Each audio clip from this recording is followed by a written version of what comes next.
In the middle of the meal, my husband took my hand and said, "We're not alone anymore." Some words change everything. Some moments split your life into before and after. I thought I knew what that meant until last Tuesday, when my husband of 12 years looked me in the eyes and spoke 5 words that made my blood run cold. But I am getting ahead of myself. Let me start from the beginning, because the beginning is where the lies started too. My name is Sarah, and I am 41 years old.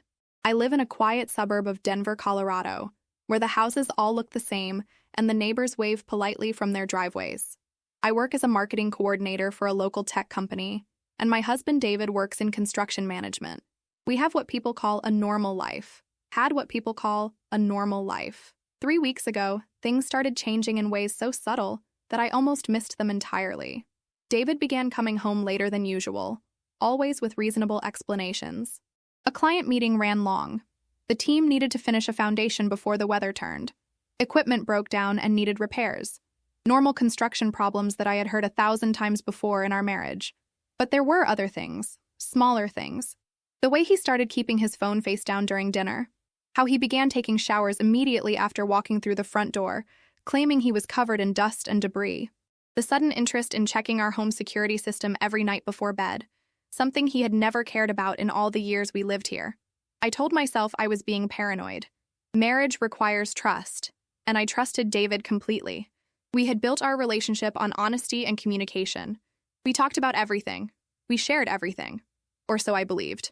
The first real sign that something was wrong came on a Saturday morning 2 weeks ago. I was making coffee in our kitchen, enjoying the quiet of the weekend, when I noticed David standing at our living room window. He was perfectly still, staring out at the street with an intensity that made my stomach tighten. I walked over to him, coffee mug in hand, and followed his gaze. Our street looked exactly as it always did on weekend mornings. Mrs. Henderson was walking her golden retriever. The Thompson kids were riding their bikes in circles on their driveway. A white van was parked across the street, probably belonging to someone doing weekend repairs. I asked David what he was looking at, and he jumped like I had startled him from a deep sleep. He turned to me with wide eyes, then looked back out the window. When he spoke, his voice sounded strange and tight. He said he thought he recognized someone, but he must have been mistaken. Then he walked away from the window quickly, leaving me standing there with questions I did not know how to ask. That white van stayed parked across the street for 3 days. I noticed it because I started paying attention to things I had never paid attention to before. During those 3 days, David barely ate. He kept checking the locks on our doors and windows. He would walk from room to room in our house like he was looking for something. But when I asked what he needed, he always said nothing. On the 3rd day, the van disappeared, and David seemed to relax slightly. His appetite returned. He stopped his restless wandering through our house. But something fundamental had changed between us. There was a distance that had not existed before. A careful quality to our conversations that made me feel like I was talking to a stranger wearing my husband's face. I tried to bring it up several times. I asked if something was bothering him at work. I asked if he was feeling okay, if maybe he should see a doctor. I asked if there was anything he wanted to talk about. Each time he assured me that everything was fine. He would smile and kiss my forehead and change the subject so smoothly that I almost believed him. Almost. The breaking point came last Monday night. I woke up around 2 in the morning and realized David was not in bed beside me. This was unusual because he sleeps heavily and rarely gets up during the night. I called his name softly, thinking maybe he was in the bathroom, but got no response. I found him in our living room, sitting in his chair in complete darkness, staring out the front window again. He did not notice me at first, and I stood in the doorway watching him for several minutes. His posture was rigid, alert, like he was waiting for something specific to happen. When I finally spoke his name, he spun around so quickly that he knocked over the glass of water he had been holding. It shattered on our hardwood floor, and in the silence that followed, we both stared at the broken pieces scattered around his feet. I asked what he was doing, and he said he could not sleep. I asked why he was sitting in the dark, and he said he did not want to wake me with the light. I asked what he was looking at, and for a long moment, he did not answer at all. Finally, he said he thought he heard something outside. A car door slamming, footsteps on the sidewalk. Normal neighborhood sounds that had never bothered him before. We cleaned up the broken glass together without speaking. When we went back to bed, David lay perfectly still beside me, but I could tell from his breathing that he was not asleep. I stared at the ceiling until dawn, listening to the sound of his wakeful breathing and wondering what had happened to my husband. The next day, Tuesday, I decided to work from home. I told my boss I was feeling under the weather, which was not entirely a lie. The stress of the past few weeks had left me exhausted and anxious. But mostly, I wanted to observe David without him knowing I was watching. He left for work at his usual time, 7:30 in the morning, but instead of taking his normal route down Maple Street toward the highway, he turned left onto Elm Street. I watched from our bedroom window as his truck disappeared in the wrong direction, and something cold settled in my chest. I spent the morning trying to focus on work, but found myself getting up every few minutes to look out various windows in our house. I was not sure what I was looking for, but I could not shake the feeling that I was missing something important. Around noon, I saw the white van again. It was parked in the same spot across the street, and this time I could see someone sitting in the driver's seat. The person was too far away for me to make out any details, but they seemed to be watching our house. I called David immediately. When he answered, I could hear construction noise in the background, which was normal. I told him about the van, and he went completely silent. The background noise continued, but David said nothing for so long that I thought the call had dropped. When he finally spoke, his voice was carefully controlled. He told me to stay inside and keep the doors locked. He said he would come home for lunch, which was something he never did. He said not to worry, but the way he said it made worry the only thing I could do. David arrived home 20 minutes later, moving faster than I had seen him move in years. He came through the front door and immediately went to the living room window. The van was gone. He stood there for a long time, scanning the street like he was memorizing every detail. When he turned back to me, his face was pale and serious in a way that made my hands shake. He said we needed to talk, but then his phone rang. He looked at the screen and his expression changed completely. Fear. That was what I saw in his eyes. Pure, undiluted fear. He answered the call but did not say hello. He just listened, and I watched his face grow paler with each passing second. Finally, he said okay and hung up. He told me he had to go back to work, that there was an emergency with one of his projects. But he kissed me goodbye like he was leaving for a war, holding me tight against his chest for longer than usual. That night, he came home with groceries and flowers, which was unusual but not unheard of. He cooked dinner, which was more unusual. He opened a bottle of wine, which was very unusual for a Tuesday night. He was trying so hard to act normal that his abnormality became impossible to ignore. We sat across from each other at our dining room table, eating the pasta he had made, drinking the wine he had opened, making small talk about our days. But underneath the ordinary conversation, I could feel something enormous waiting to be said. Halfway through the meal, David stopped eating. He reached across the table and took my hand in both of his. His palms were sweaty, and I could feel a slight tremor in his fingers. He looked directly into my eyes, and I saw something there that I had never seen before. Desperation, regret, and underneath it all, a love so fierce it took my breath away. Then he spoke the 5 words that changed everything. He said, "We are not alone anymore." The way he said it was not celebratory. It was not the voice of a man announcing good news. It was the voice of a man delivering a warning, or maybe a confession. It was the voice of someone who had been carrying a terrible secret and could not carry it anymore. I asked what he meant, but before he could answer, every light in our house went out. We sat in complete darkness, still holding hands across the table, and I heard David whisper something that made my blood turn to ice. He whispered, "They found us." Outside, I could hear the sound of car doors slamming, multiple car doors, and footsteps. Heavy footsteps walking up our front walkway with purpose and confidence. David squeezed my hand tighter and leaned across the table toward me. In the darkness, his voice was barely audible. He said, "Sarah, I need you to listen very carefully. Everything I'm about to tell you is going to sound impossible, but I need you to trust me. Our lives depend on it." The footsteps stopped at our front door, and then someone knocked. 3 slow, deliberate knocks that seemed to echo through our entire house. David's grip on my hand became painful, but I did not pull away. In the darkness, he was my only anchor to reality. The knocking came again, this time more insistent. David released my hand and stood up slowly from his chair. I could hear him moving carefully around the table, his footsteps barely audible on our hardwood floor. He whispered for me to stay exactly where I was, no matter what happened. His voice carried an authority I had never heard before, and it frightened me more than the darkness or the strangers at our door. I heard David moving through our house, and I realized he was not heading toward the front door. Instead, he was walking toward the back of the house, toward our bedroom. I wanted to follow him, to ask what he was doing, but something in his tone had frozen me in place. The knocking stopped, and the silence that followed was somehow worse than the sound had been. I sat alone at our dining room table, straining to hear any sound that might tell me what was happening. Outside, I could hear muffled voices, but I could not make out what they were saying. David returned after what felt like an eternity, but was probably only 2 or 3 minutes. When he sat back down across from me, I could tell he was holding something in his hands, though I could not see what it was in the darkness. He leaned forward and spoke in a voice so quiet I had to strain to hear him. He told me that the people outside were not going to leave. He said they had been looking for us for a very long time, and now they had found us. He said everything was about to change, and he was sorry he had not prepared me better. I asked who they were, and David was quiet for so long that I thought he was not going to answer. When he finally spoke, his words made no sense to me. He said they were people from his past, people he had hoped never to see again, people who had reasons to want to hurt him, and now, by extension, to hurt me. I asked what he had done. What could possibly be so serious that people would come to our house in the middle of the night? David's silence stretched on, and I could feel him struggling with how much to tell me. Finally, he said that before he met me, before we got married, before we built our life together in this quiet suburb of Denver, he had been someone else entirely.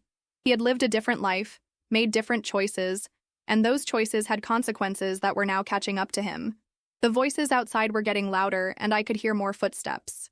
It sounded like more people had arrived. David stood up again, and this time I could see that he was holding what looked like a small bag or case. He told me to go to our bedroom and pack only essential items: clothes for a few days, medications, identification, and cash if we had any in the house. He said to pack quickly and quietly, and to avoid turning on any lights. I asked where we were going, and David said he did not know yet. He said the most important thing was getting away from here before the people outside decided to stop knocking and start breaking down our door. As I stood up from the table, my legs felt weak and unsteady. The reality of what was happening was starting to sink in. We were running away from our own home, from our own life, because of something David had done in his past, something he had never told me about in 12 years of marriage. I made my way through our dark house to our bedroom, feeling along the walls to guide myself. Behind me, I could hear David moving around the kitchen, opening and closing drawers and cabinets. I wondered what he was looking for, what he thought we might need. In our bedroom, I pulled out a small travel bag and began packing by feel alone. I grabbed clothes without really looking at them, hoping I was choosing items that would be practical for whatever lay ahead. I found our emergency cash envelope in David's nightstand drawer, the $500 we kept for unexpected expenses. I never imagined this was the kind of emergency we would need it for. As I packed, I kept thinking about all the questions I wanted to ask David. Who was he before he met me? What had he done that was serious enough to make people hunt him down 12 years later? How long had he known this day might come? And most importantly, who was I married to? When I returned to the kitchen, David was standing by the back door with what looked like a larger bag slung over his shoulder. He had found a small flashlight somewhere, and its dim light cast strange shadows across his familiar face. He looked at me with an expression I had never seen before, and I realized that the man I had been married to for 12 years was looking at me like he was seeing me for the first time. Or maybe like he was seeing me for the last time. He said we needed to leave through the back door and cut through the Hendersons' yard to reach the alley behind our street. His truck was parked 2 blocks away on Miller Avenue, where he had moved it after coming home from work. He had been planning this, I realized. He had been preparing for this exact scenario. I asked how long he had known this might happen, and David's face crumpled slightly. He said he had hoped it never would. He said he had spent 12 years believing he could leave his past behind completely, that he could build a new life and be a different person. He said meeting me had made him want to be better than he had ever been before. But the past, he said, has a way of catching up to you no matter how far you run or how well you hide. The voices outside had moved around to the back of our house, and we could hear people talking in our backyard. David grabbed my hand and pulled me toward the front door, changing our escape route on the spot. He cracked the front door open just enough to peer outside. The street appeared empty, but that could change at any moment. He squeezed my hand 3 times, which I somehow understood meant we were going to run. We stepped out of our house together, leaving behind everything we had built over the past 12 years. As we hurried down our front walkway, I caught a glimpse of our neighbors' houses, all dark and peaceful, their occupants sleeping safely in their beds. I envied them their normal problems, their predictable lives, their husbands who were exactly who they claimed to be. David's truck was exactly where he said it would be, and we reached it without incident. As he started the engine, I looked back toward our house and saw dark figures moving around the building like shadows. We drove away slowly without headlights, and I watched our home disappear behind us.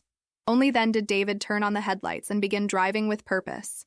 He took a complex route through side streets and residential areas, checking his mirrors constantly. We drove in silence for 20 minutes before he finally spoke.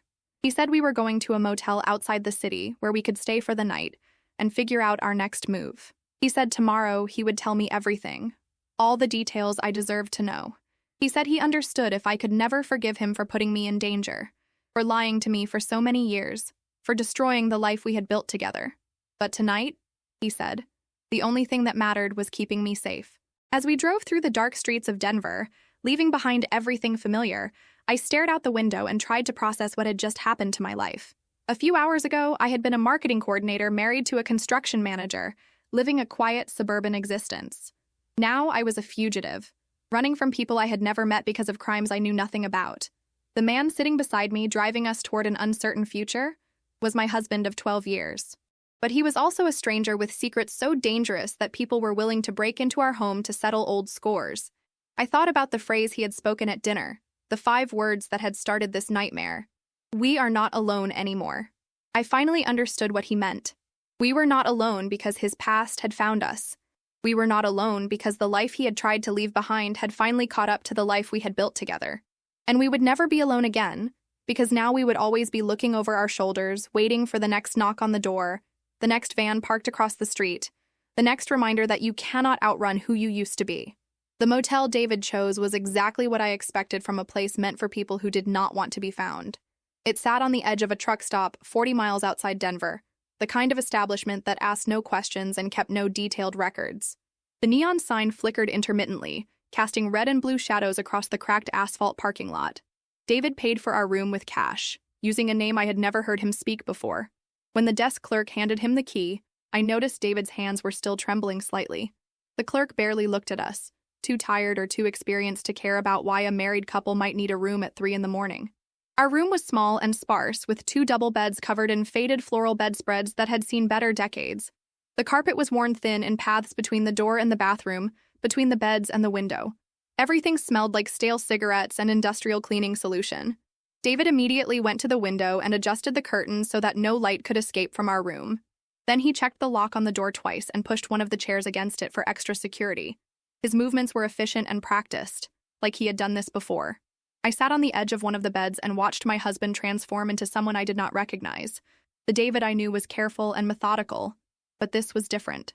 This was the behavior of someone who understood real danger, someone who had learned these precautions through experience rather than imagination. When he finally sat down across from me on the other bed, the silence between us felt enormous. We stared at each other in the dim light filtering through the heavy curtains, and I could see him trying to decide where to begin. I told him to start at the beginning. I said I needed to understand everything, no matter how difficult it might be to hear. I said after 12 years of marriage, I deserved the truth about who I had been sharing my life with. David nodded slowly, then got up and walked to his bag. He pulled out something I had never seen before, a small leather wallet that looked old and worn. He opened it and handed me what appeared to be a driver's license. The photograph was definitely David, but younger, maybe in his late 20s. His hair was shorter, and there was something harder about his expression, something that made him look like a different person entirely. But it was the name on the license that made my stomach drop. The name was not David Mitchell. It was Michael Torres. I looked up at him, holding this piece of plastic that proved my husband had been living under a false identity for our entire marriage. He sat back down across from me and began to speak in a voice I had never heard before, lower and more careful than the voice I had fallen in love with. He told me that Michael Torres had been his real name, and that David Mitchell was an identity he had assumed 15 years ago when he went into witness protection. He said he had testified against very dangerous people, people who had sworn to kill him if they ever found him. The words hit me like physical blows. Witness protection, false identity, people who wanted to kill him. I felt like I was listening to someone describe a movie plot, not my actual life. I asked what he had witnessed. What could possibly be so important that the government would give him a new name and a new life?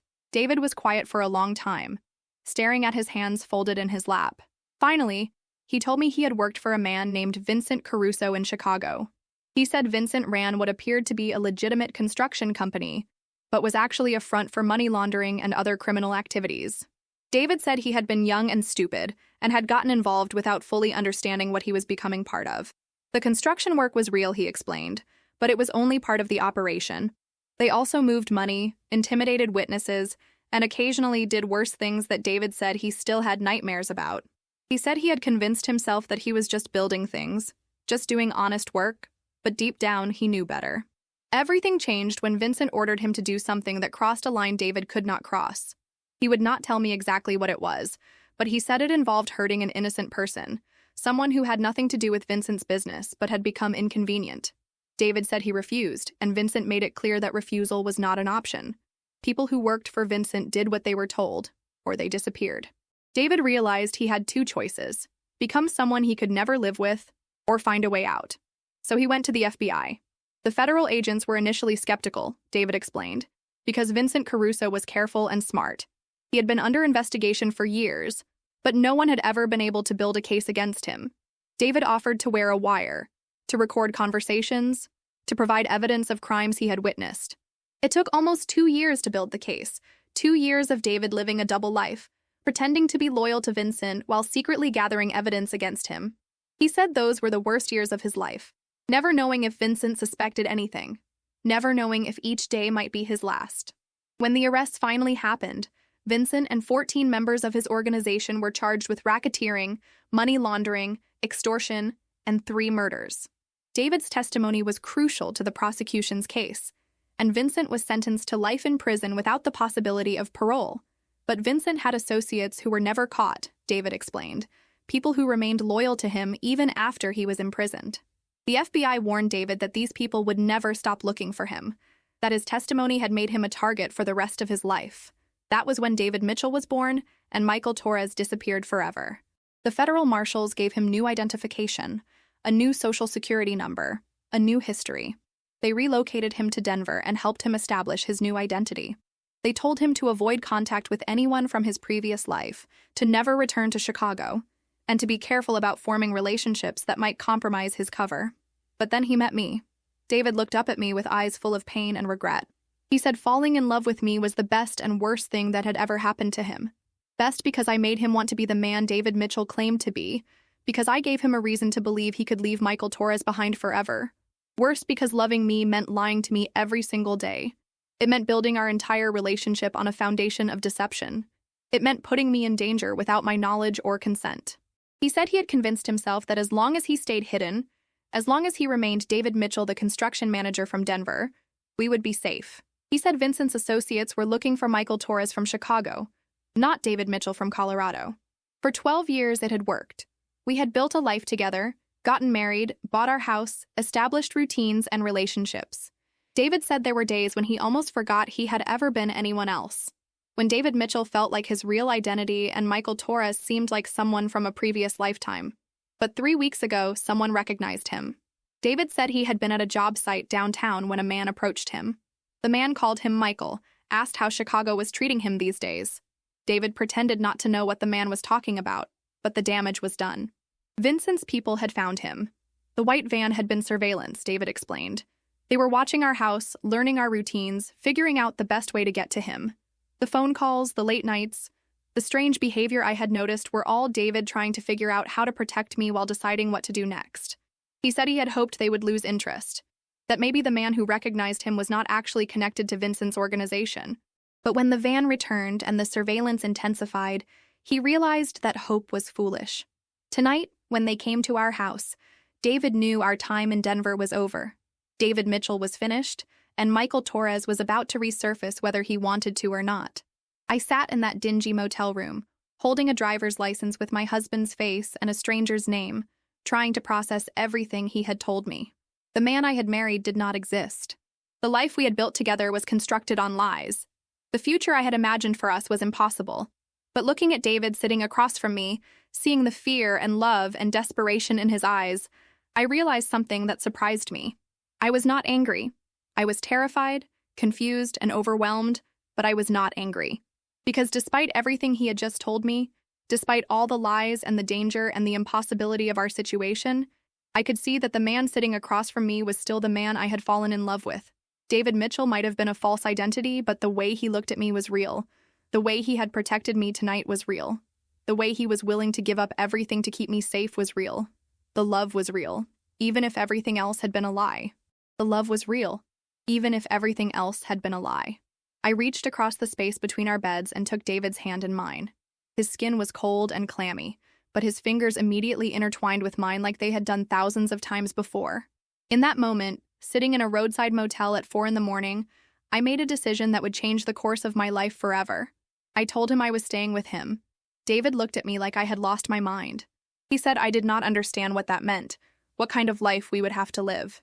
He said these people would never stop looking for him, that being with him meant I would never be safe, never have a normal life again. I told him I understood perfectly. I said I had spent the last 3 weeks watching the man I loved disappear a little more each day, and now I knew why. I said I would rather live a dangerous life with him than a safe life without him. But I also told him there would be conditions. No more lies, I said. No more secrets. If we were going to do this together, I needed to know everything.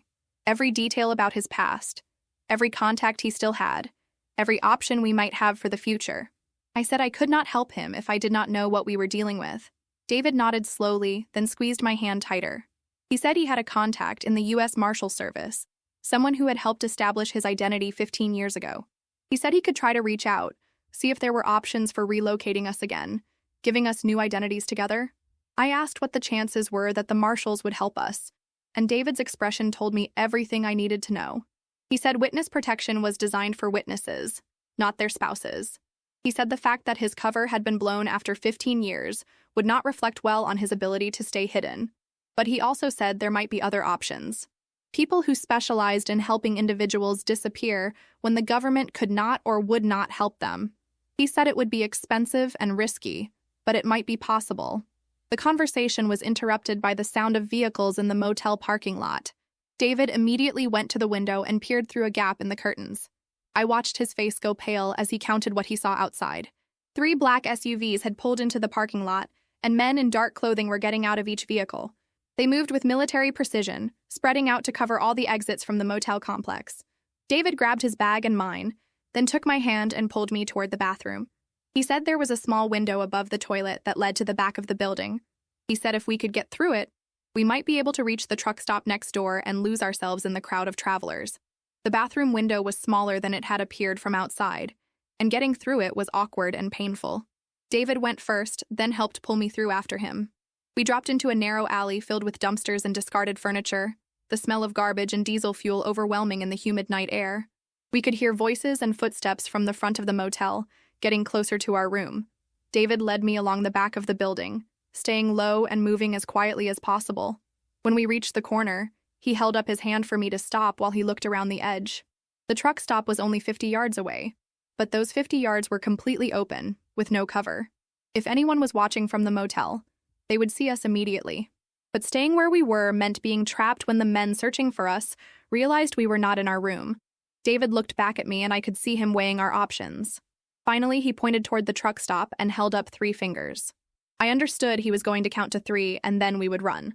1, 2, 3. We sprinted across the open ground like our lives depended on it, which they probably did. I had never been much of a runner, but fear gave me speed I did not know I possessed. We reached the back entrance of the truck stop without being seen, or at least without being shot at. Inside, the truck stop was busy despite the early hour. Long-distance drivers were refueling, grabbing coffee and snacks, using the restrooms and showers. We blended into the crowd as best we could, but I was acutely aware that we looked out of place. Everyone else seemed to belong there, while we looked like what we were, people running for their lives. David bought us baseball caps and sunglasses from the gift shop, then led me to the restaurant section where we could sit and blend in while keeping an eye on the parking lot. Through the large windows, we could see the motel across the way, and the activity of the men searching for us. They had found our room and realized we were gone. We watched them spread out, searching the immediate area around the motel. It was only a matter of time before they expanded their search to include the truck stop. David said we needed to find another way out of there, something besides his truck which they had probably already identified. He said truck stops were good places to find people willing to give rides in exchange for gas money, especially if you did not ask too many questions about their cargo or destination. We sat in a corner booth, drinking coffee we did not want, and eating breakfast food that tasted like cardboard, while David scanned the room looking for potential transportation. Finally, he nodded toward a woman sitting alone at the counter, wearing a tank top that showed elaborate tattoos covering both arms. He said she had been there when we arrived, which meant she was probably taking a break from driving rather than just stopping for food. He said her truck was parked in a spot that suggested she was planning to leave soon, and she looked like someone who might be sympathetic to people in trouble. David approached her carefully, and I watched their conversation from across the room. I could not hear what they were saying, but I could see the woman's expression change from suspicion to understanding to something that might have been compassion. After a few minutes, David returned to our table and said the woman's name was Rita, and she was driving a load of furniture to Phoenix. She had agreed to give us a ride as far as Albuquerque in exchange for $300, and our promise not to involve her in whatever trouble we were running from. Rita's truck was enormous, one of those 18-wheelers that seemed to take up entire lanes of highway. The cab had a small sleeping compartment behind the front seats, and Rita told us we could take turns resting back there during the drive. As we prepared to leave the truck stop, I took one last look back at the motel where we had spent the worst night of my life. The black SUVs were still there, and I could see men moving around the building with purpose and determination. I realized that from now on, every place we stayed would be temporary. Every relationship we formed would be based on partial truths. Every moment of peace would be borrowed time before we had to run again. Rita drove with the confidence of someone who had been crossing the country for years. She knew which routes had the least law enforcement presence, which truck stops were safest for people who preferred not to be noticed, which motels asked the fewest questions. During the long hours on the road, David told me more about his time in Chicago, filling in details he had left out during our conversation at the motel. He talked about the specific jobs he had done for Vincent, the people he had met, the gradual realization that he was becoming someone he did not want to be. He also told me about the 2 years he spent gathering evidence for the FBI, the constant fear that Vincent would discover what he was doing, the isolation of not being able to trust anyone around him. He said those 2 years had taught him how to live with deception, how to compartmentalize his life, how to become someone else when necessary. Skills that had served him well as David Mitchell, but skills that came with a cost. I asked him if he missed being Michael Torres, if there were parts of his original identity that he wished he could reclaim. David thought about this for a long time before answering. He said Michael Torres had been young and stupid and willing to make compromises that David Mitchell would never make. He said becoming David had allowed him to discover who he really wanted to be, what kind of life he actually wanted to live. But he also said that Michael Torres had family. Parents who thought their son had disappeared, siblings who had never learned what happened to their brother. He said one of the hardest parts of witness protection had been knowing that people he loved believed he was dead. This was information I had never heard before, and it added another layer of tragedy to our situation. David had not just lost his identity, he had lost his entire family. Everyone who had ever loved Michael Torres thought he was gone forever. We reached Albuquerque as the sun was setting, painting the desert landscape in shades of orange and red that would have been beautiful under different circumstances. Rita dropped us off at a truck stop on the outskirts of the city, wished us luck, and drove away without asking for our real names or our destination. David had been making phone calls during the drive, using a prepaid cell phone he had bought at one of our stops. He had contacted his Marshall friend who had agreed to meet us, but warned that official help was unlikely. He had also reached out to someone he called Tommy, who apparently specialized in the kind of unofficial assistance we needed.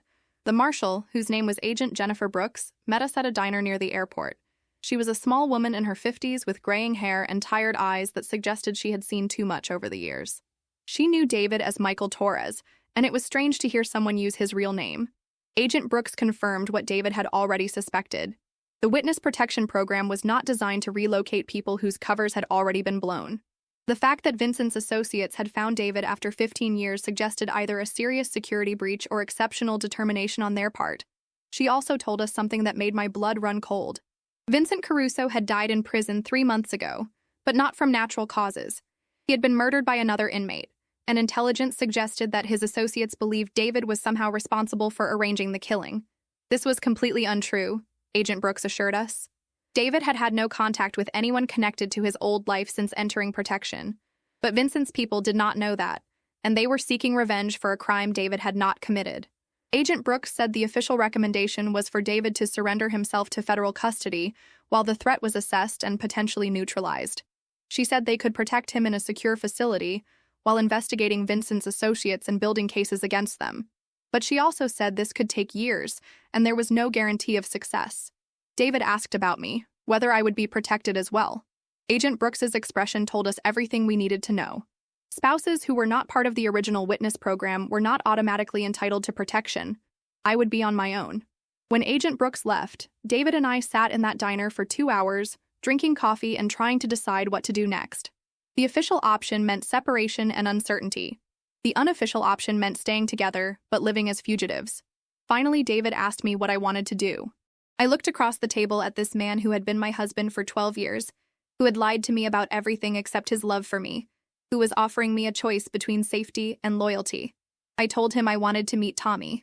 Tommy turned out to be a soft-spoken man in his 60s who met us in the parking lot of a 24-hour Walmart. He looked like somebody's grandfather with white hair and gentle eyes, but David had warned me that appearances could be deceiving. Tommy explained that he helped people disappear when traditional methods were not available. He said he could provide us with new identities, documentation, and relocation assistance, but the process would take time and cost more money than we had. He also warned us that the people we would become would have to be completely different from who we had been. New names, new histories, new personalities if necessary. He said the key to successful disappearance was becoming someone so different from your previous self that even people who knew you well would not recognize you. David asked how long the process would take, and Tommy said at least 6 months to establish credible identities, longer if we wanted them to be completely bulletproof. During that time, we would have to stay hidden, moving frequently and avoiding any contact with our previous lives. I asked about the cost, and Tommy quoted a figure that made me dizzy. It was more than our annual salary, more than we had in savings, more than we could possibly afford. But Tommy also said there were ways to earn the money while we waited. Jobs that paid well and asked no questions, work that people in our situation could do without compromising their anonymity. The work he described was not illegal exactly, but it was not the kind of thing David Mitchell or Sarah Mitchell would ever have considered. It involved moving packages for people who preferred not to use traditional shipping methods, providing services for individuals who valued discretion over legality. It was work for people who had already fallen outside the boundaries of normal society. Sitting in that Walmart parking lot, talking to a man who specialized in making people disappear, I realized that my old life was truly over. Sarah Mitchell, marketing coordinator from Denver, Colorado, was finished. Whatever happened next, whoever I became, that woman was gone forever. But as Tommy explained the details of what our new life would look like, I felt something I had not expected. Relief. For the first time since David had taken my hand at dinner and spoken those 5 words that changed everything, I felt like we had a path forward. It would not be easy, and it would not be safe, but it would be together. Tommy gave us a phone number and instructions for making contact when we were ready to begin the process. He also gave us advice for staying hidden in the meantime, recommendations for places to go and ways to move without attracting attention. As he prepared to leave, Tommy looked at both of us with an expression that might have been sympathy. He said the hardest part would not be creating new identities or learning new skills or even staying ahead of the people hunting us. The hardest part would be letting go of who we used to be. 3 days later, we were in a small town in New Mexico, whose name I will not reveal, staying in a motel that rented rooms by the week and accepted payment in cash. David had found work with a local construction crew that paid under the table and did not ask for references. I had cut and dyed my hair, traded my business clothes for jeans and t-shirts, and started learning how to be someone other than Sarah Mitchell. It was more difficult than I had expected, breaking habits and mannerisms that had defined me for 41 years. But every morning when I woke up next to David, when I saw him sleeping peacefully for the first time in weeks, I knew we had made the right choice. We were not alone anymore, just as he had said, but we were alone together, and somehow that made all the difference. Our new life was beginning, built on truth instead of lies, on choice instead of deception. Whatever came next, we would face it as partners, as equals, as 2 people who had chosen each other despite impossible circumstances. The woman who had sat across from her husband at their dining room table, listening to 5 words that would change everything, was gone. The woman writing this story, months later and hundreds of miles away, under a name that is not the one I was born with, is someone different entirely. Someone stronger, someone braver, someone who learned that love is not about knowing everything about another person. Love is about choosing to stay when everything you thought you knew turns out to be wrong. My husband took my hand that night and told me we were not alone anymore. He was warning me that our peaceful life was over, that danger had found us, that everything was about to change. But he was also making me a promise that whatever happened next, we would face it together. And we have. 6 months have passed since that night when everything changed. 6 months since David took my hand at dinner and spoke those 5 words that shattered our quiet suburban life and rebuilt it into something neither of us could have imagined. We are no longer David and Sarah Mitchell. Those people exist only in the memories of neighbors in Denver, who probably wonder what happened to the nice couple who lived in the blue house on Maple Street. The people we have become have different names, different histories, different dreams. But the love between us has not changed. If anything, it has grown stronger. The work Tommy described was exactly as difficult and morally ambiguous as he had warned us it would be. We spent weeks driving packages across state lines for people who paid in cash and never asked our real names. We cleaned houses for wealthy individuals who valued discretion above all else. We provided services that existed in the gray areas between legal and illegal, always walking the line, but never crossing it completely. It was exhausting work, both physically and emotionally. There were nights when I lay in whatever motel bed we were sharing and wondered if we had made the right choice. There were moments when the weight of our new reality felt overwhelming, when the desire to return to our old life became almost unbearable. But then I would look at David, really look at him, and see something that had not been there during our 12 years of marriage: peace. For the first time since I had known him, he was not carrying the weight of a secret that could destroy us both. He was not looking over his shoulder, waiting for his past to catch up with him. He was free, and that freedom had transformed him in ways I was still discovering. The money came slowly at first, but as we proved ourselves reliable and discreet, better opportunities became available. Tommy introduced us to people who needed specialized services, individuals who were willing to pay premium prices for work done by people who understood the value of anonymity. We learned skills we never thought we would need: how to read people quickly and accurately, how to blend into any environment, how to communicate without words when silence was essential, how to trust each other completely when trusting anyone else could get us killed. Most importantly, we learned how to be partners in a way we had never been before. During our marriage as David and Sarah Mitchell, we had lived parallel lives that intersected at home but remained largely separate during our working hours. We had our own friends, our own interests, our own challenges that we dealt with independently. Now we depended on each other for everything: safety, income, emotional support, even basic survival. There were no secrets between us because secrets were a luxury we could not afford. There were no individual decisions because every choice affected both of us equally. It should have been suffocating, this complete interdependence. Instead, it was liberating. By the 4th month, we had saved enough money to begin the identity creation process in earnest. Tommy introduced us to specialists who could create backgrounds that would withstand serious scrutiny, people who understood that our lives depended on their work being perfect. We spent weeks deciding who we wanted to become, not just names and dates of birth, but entire personalities, where we would say we grew up, what kind of education we claimed to have, what our interests and hobbies would be. Every detail had to be consistent and believable, because any inconsistency could eventually expose us. The process was more complex than I had imagined. Creating a false identity was not just about obtaining fake documents. It was about constructing an entire alternate reality, complete with a digital footprint that would satisfy background checks and social media searches. Our new identities would have high school yearbook photos, college transcripts, employment histories, credit reports, and social media accounts that went back years. They would have references who would vouch for our character and work history. They would have medical records, vehicle registrations, and utility bills that established our presence in communities we had never actually lived in. The level of detail was staggering, and the cost reflected the complexity of the work involved.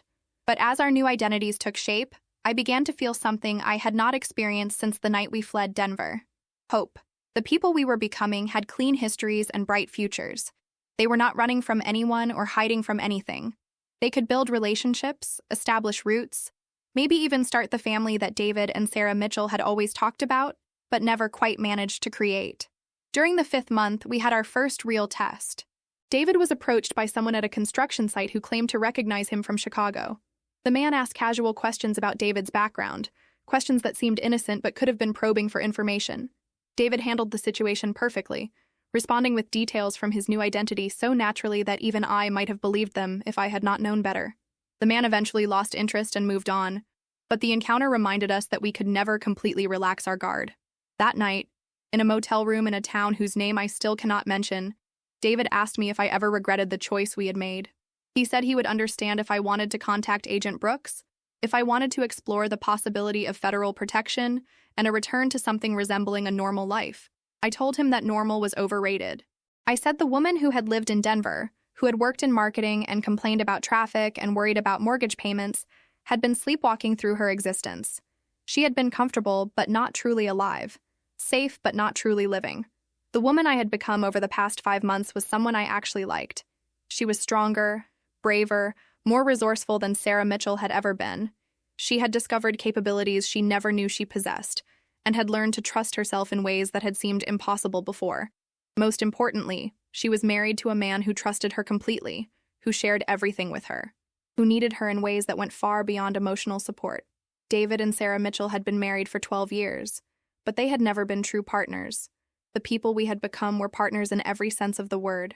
In the 6th month, our new identities were ready.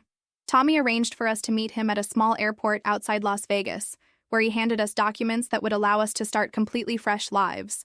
Birth certificates, social security cards, driver's licenses, passports, and detailed backstories that we had memorized over weeks of preparation. He also gave us something unexpected: a wedding certificate. Our new identities were married to each other, he explained, but they had met and fallen in love in a completely different way than David and Sarah Mitchell had. Our new selves had a romantic history that began 3 years ago in Portland, Oregon, where they had both been working at a sustainable energy conference. It was a beautiful story, and as Tommy told it to us, I found myself wishing it were true. But then I realized that, in a way, it was true. The people we had become had met each other over the past 6 months, had fallen in love during the most difficult period of our lives, had chosen each other despite impossible circumstances. David and Sarah Mitchell had married because they enjoyed each other's company and wanted to build a comfortable life together. Our new selves had married because they could not imagine surviving without each other. We left Las Vegas the next morning, driving toward a city I will not name, where we had arranged to rent a small house under our new identities. We had jobs waiting for us, references who would vouch for our character, and enough money saved to establish ourselves in our new community. As we drove through the desert toward our new life, I thought about the phrase David had spoken that night at dinner, the 5 words that had started this incredible journey. He had said we were not alone anymore, and he had meant it as a warning. He was telling me that the peaceful isolation of our suburban life was over, that forces from his past had found us and would never let us go. But sitting beside him in our car, watching the sunrise paint the desert landscape in shades of gold and pink, I realized that those words had become something else entirely. We were not alone anymore, because we had found each other in a way that would have been impossible under normal circumstances. We had been forced to strip away every pretense, every comfortable lie, every safe assumption about who we were and what we wanted. What remained was love in its purest form. Not the comfortable affection of a long marriage, but the fierce devotion of 2 people who had chosen each other when choosing meant sacrificing everything else. The house we rented was small but perfect, with a garden where I could grow vegetables and a workshop where David could build furniture in his spare time. Our neighbors were friendly but not intrusive. Our jobs were satisfying without being overwhelming. We established routines that felt natural and sustainable. We made friends carefully and slowly. We built a life that was quieter than our old existence but infinitely more authentic. Sometimes, lying in bed at night, I think about the woman I used to be. Sarah Mitchell, marketing coordinator, suburban wife, woman who thought she knew exactly what her future would look like. I do not miss her exactly, but I am grateful to her. Without her comfortable assumptions and predictable routine, I would never have appreciated the gift of uncertainty, the thrill of building something from nothing, the deep satisfaction of a partnership based on absolute trust. My husband took my hand that night and told me we were not alone anymore.